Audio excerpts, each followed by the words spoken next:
Hello there. This is my Schrade scrimshaw. It's a USA made Schrade. It's a Stockman. It has a clip point, a sheepsfoot, and a spay blade. The clip point is the one that I use most of all for most general tasks, and the sheepsfoot I use in woodworking.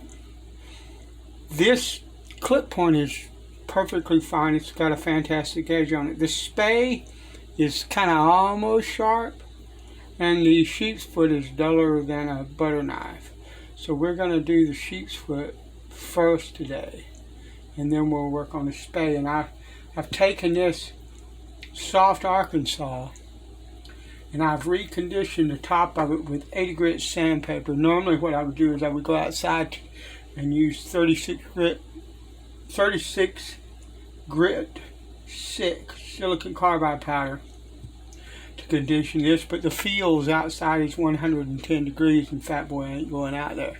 So I did the best that I could. We're not going to start with that though. We're going to start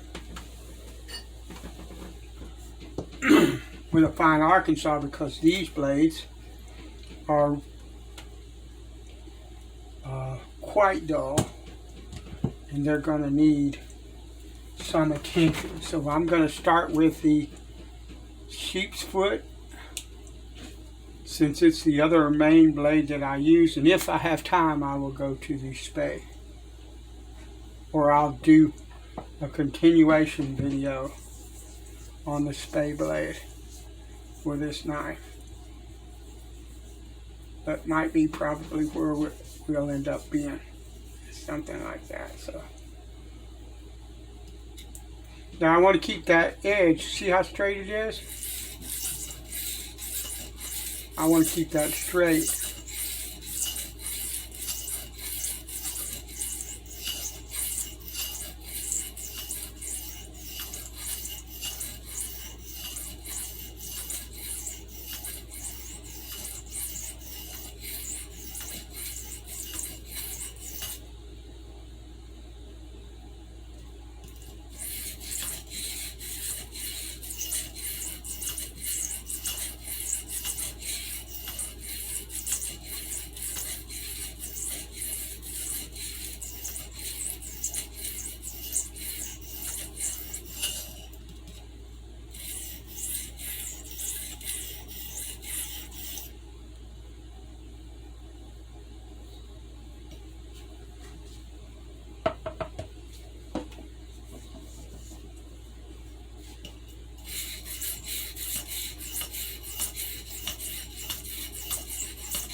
Once again, I've probably said this before,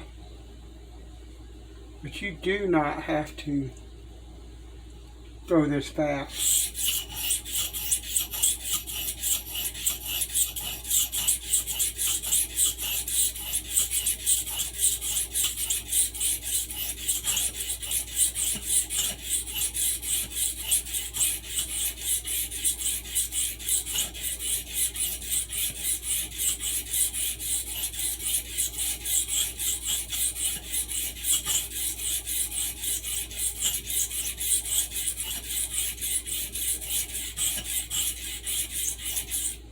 I'm doing it because I can. Because I have the ability to maintain that angle.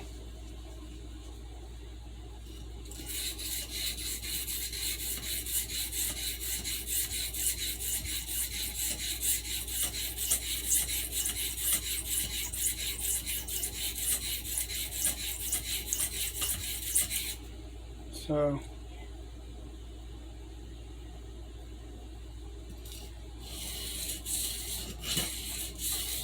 you could do like this. Use this thumb to help you maintain a proper angle, like that. Because sometimes when you have There we go. Sometimes when you have two hands on the stone like that,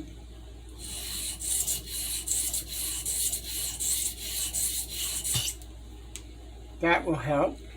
And then sometimes what you can do, let me put a little bit more oil on here. Sometimes what you can do, if you don't want to use two hands, I can start out with two hands.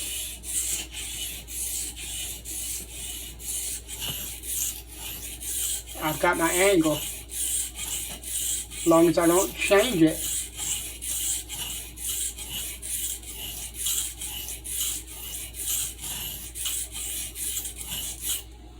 Then I'm good, right? And I've created a burr. I flip the burr onto the other side. What I'm going to do now, I'm going to try to pull that burr over, and I did.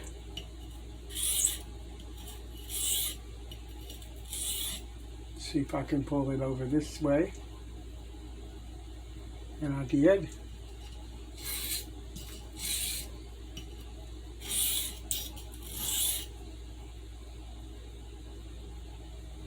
And then I've worked it a bit now.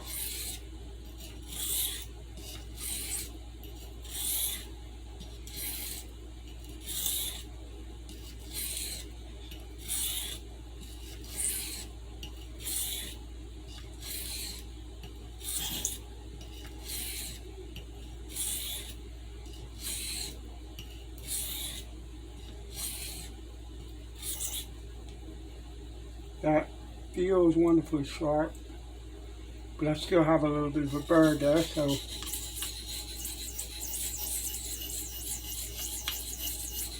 one of the reasons for kind of mentioning this circle technique, I've done it a few times now, is because sometimes this can be one of the ways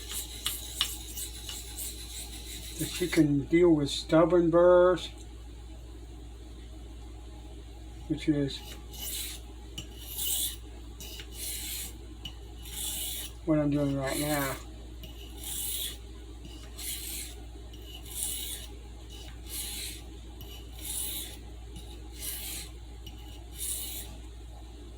Gorgeous.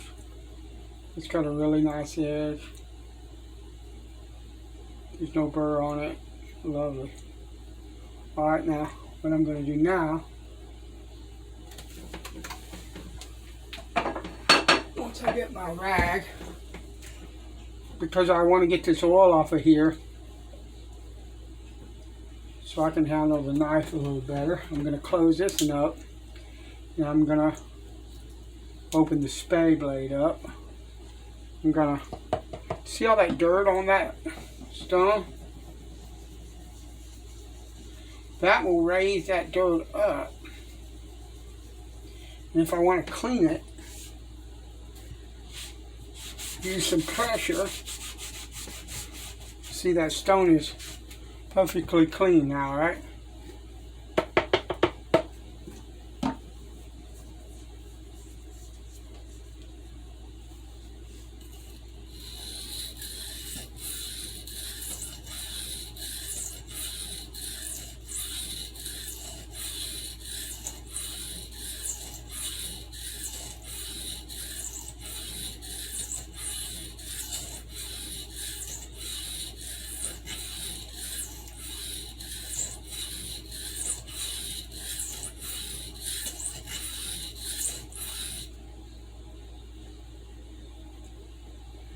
I have a burr.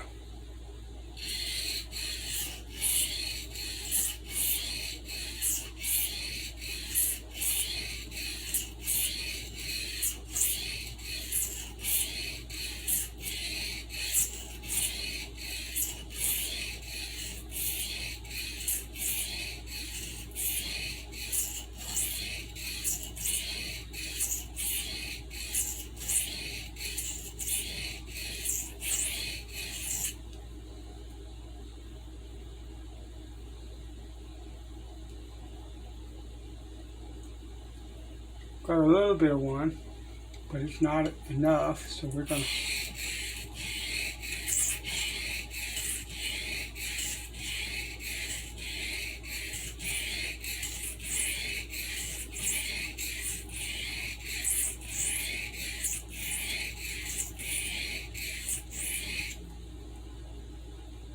Yeah, that's where I want to be. So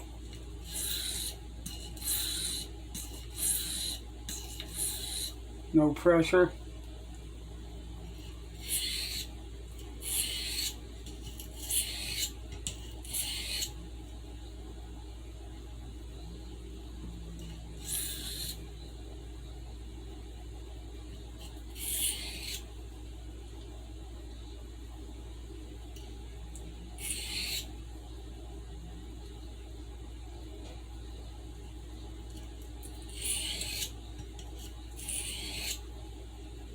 What I'm doing, I'm checking this burr to see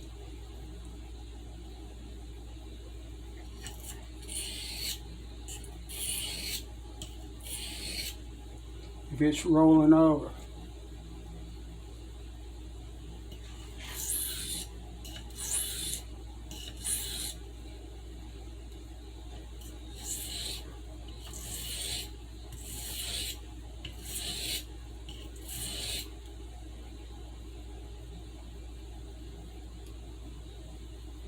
And so it's trying to be a bud again. I don't know what's going on these stones. I think what it is, I switched the oil from the soap and water that I've been using, and I really think that these stones perform a whole lot better with oil than they do with soap and water. That's why you see now I'm using oil on them, because I think, yeah, there we go. I think it works better. I could be wrong. You do what you think you should. I used water and dish soap for the longest time on these stones, and I might use it again one day. There's nothing wrong with it. It works really well. But I've gotten to where I really think these right here work a whole lot better with oil.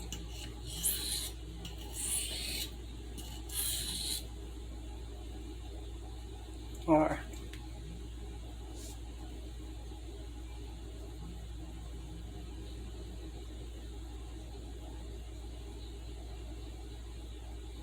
I feel like there's just a little bit, there is just a tiny little bit of burr left.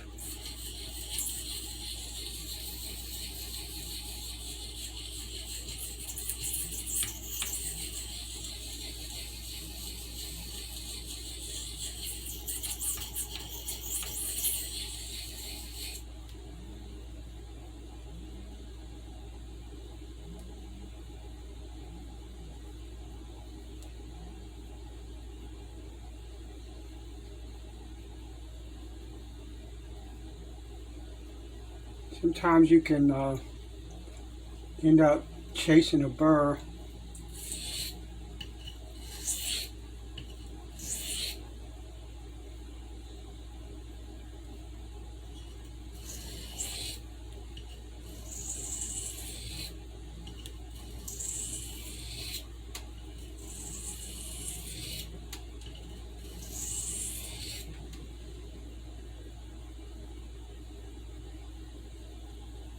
Fine.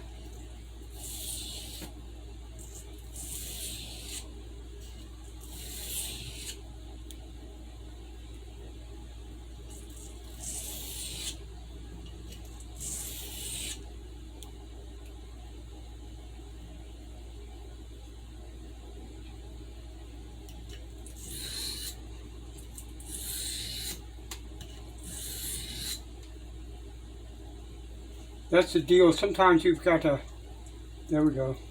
Sometimes you got to do what you have to do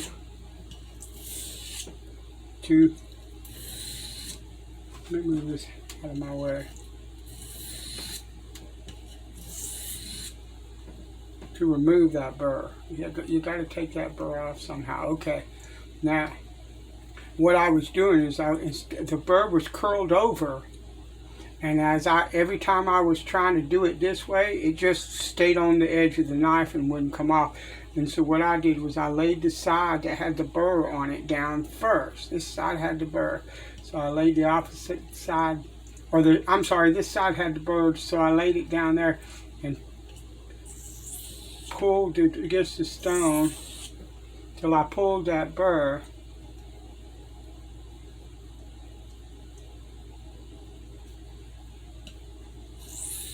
Where it's basically what it's doing now is it's standing straight up on the edge.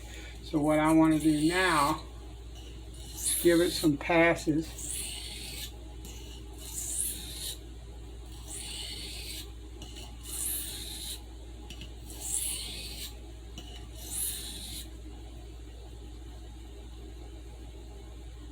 Beautiful.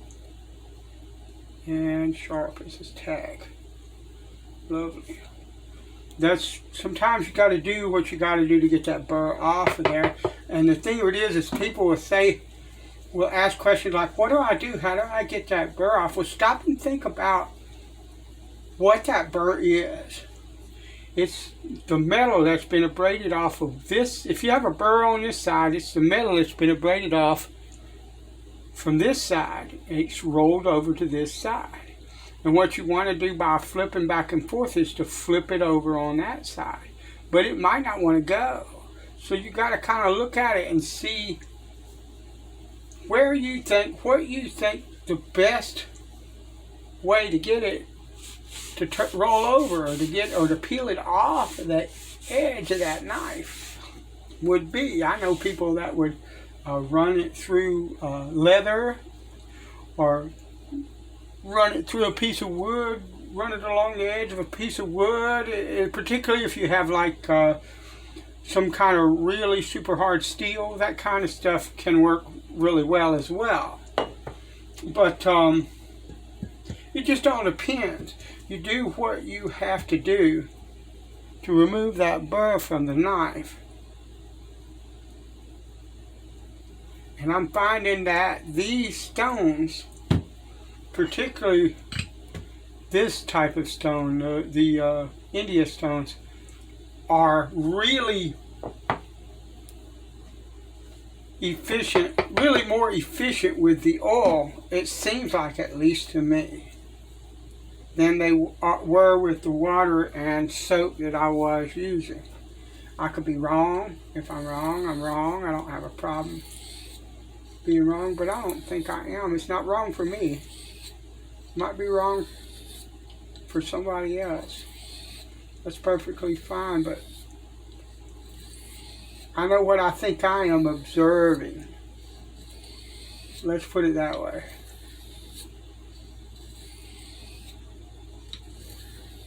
One of the things with knife sharpening, you probably should understand that there's a lot of things that are done by observation, and people tend to observe things and decide why those things are working or not working, or why this thing is happening when they do this other thing here or whatever, right? And then what usually ends up happening is that we develop biases and sometimes superstitions or suppositions that we associate with those different things. And so that's why I say for me, because sometimes it's subjective. We're not doing any scientific tests here. This is just observation and kind of what I think is happening when I sharpen. If someone else gets a different result, it doesn't mean that they're right and I'm wrong, or I'm right and they're wrong. It just means that each of us has found what works for him, and it most likely will be that we will not deviate very much from what we find is working for us. That's to deal with that. Oh yeah. Oh yeah. Alright. So what I'm going to do, I'm going to strop this.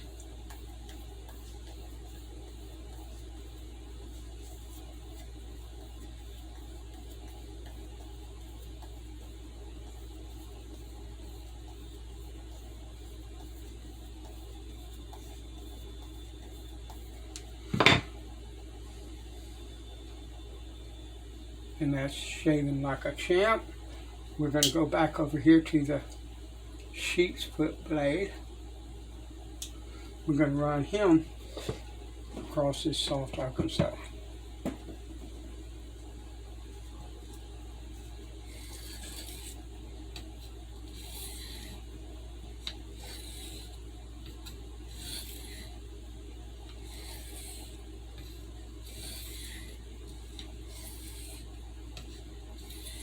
I really don't, for what I use this for, I really don't need any more refinement but that fine India, because it's basically I use that blade as a marking knife for wood if I need it. Right now I've made a marking knife from an old paring knife that I had. I basically shape the tip like that because that's what that shape is made for.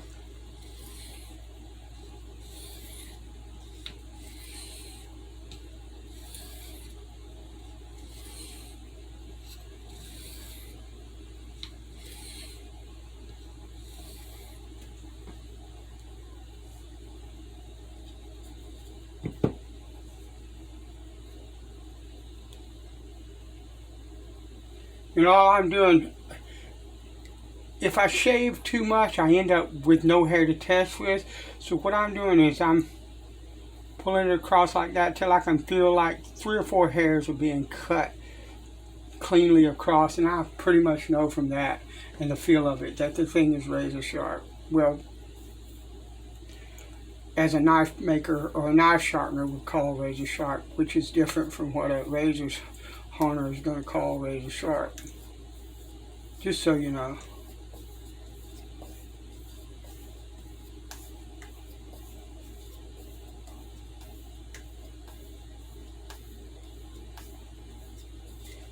Whoa.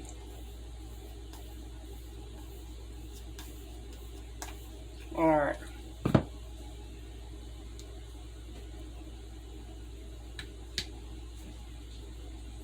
And that's been the sharpening. Thank you for watching. I'll talk to you later.